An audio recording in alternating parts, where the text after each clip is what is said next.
Hello and welcome to another Motors.co.uk new car review. Please remember to subscribe to the Motors.co.uk channel and remember to click that bell icon so that you get notified each and every time we upload a new video.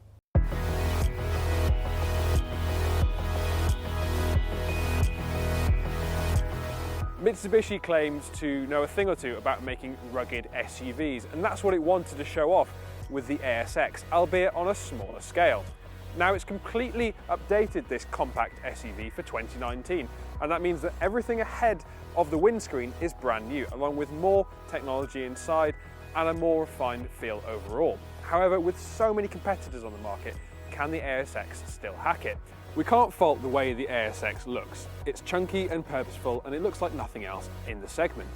It also keys in well with the rest of Mitsubishi's lineup, and that's why the front end design will look familiar to those who know the Outlander and also the L200 pickup.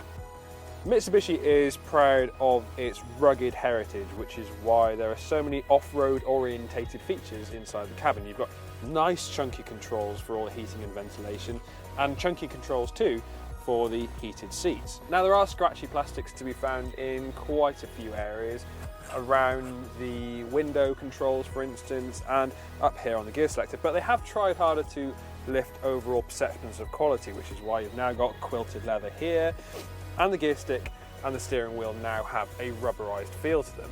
Likewise, you now get a larger 8-inch infotainment system in the middle of the car, and though it is lacking somewhat in clarity that we'd expect from rivals, it is easy to use and simple to operate. You do get Apple CarPlay too, which means that if you aren't happy with the system as a whole, you can override it and use your smartphone system instead, and that's a really big function in a car like this. Because the ASX has so many rivals, Mitsubishi really needed to nail the key aspects of a crossover when it brought this car to market, and it's a bit of a shame because it hasn't quite achieved that. For starters, there's the steering. Look at this. You can do that, and that's not putting any input into the wheels. That is not a great thing to begin with. Then you've got the CVT gearbox that is fit to this car. It's linked to the 2-litre engine that we've got up front, and when you accelerate, you get all hell of a noise, and it's not translated into any real increase in speed. And so when you're joining motorways, or when you're just wanting to accelerate a little bit at higher speed or lower speeds, you get a strange amount of intrusion from that engine and gearbox into the cabin, and that makes it a not very relaxing place to be. The ride does well to make a lot of the imperfections from the road translate into the cabin, so you're getting jostled about while also feeling the lumps and bumps as you move forward. And all in all, it's just not a very relaxing place to be. You know, you've got other cars in this market that are so well refined and so well rounded that when you drive a car like this, it suddenly feels like you've taken a step backwards. This car is powered by a 2-litre petrol with just shy of 150 brake horsepower. In fact, it's the only engine available with the ASX, but this one comes with a CVT gearbox, though a 6-speed manual is also available. It's not all doom and gloom. The steering is relatively light, and that makes it quite nimble around town, and there's plenty of visibility thanks to thin pillars and a decent sized rear screen.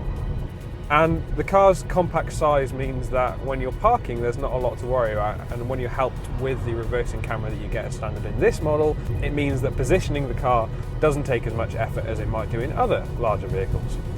And of course, being a crossover, you do get a slightly raised driving position, which is why people are attracted to this segment in the first place. It gives you a commanding view out of the front of the car, and that makes you feel a little more protected or a little more insulated from what could happen. Overall though, it's just not a very refined driving experience, and though this could be improved by selecting a manual gearbox rather than the CVT that we've got in this car, it can't detract from the fact that the car doesn't steer and it doesn't ride as well as other cars in the segment. You can see what Mitsubishi is trying to do with the ASX. It's trying to capture some of that rugged capability that you find in some of its larger vehicles, but on a smaller scale. In some areas it has achieved this.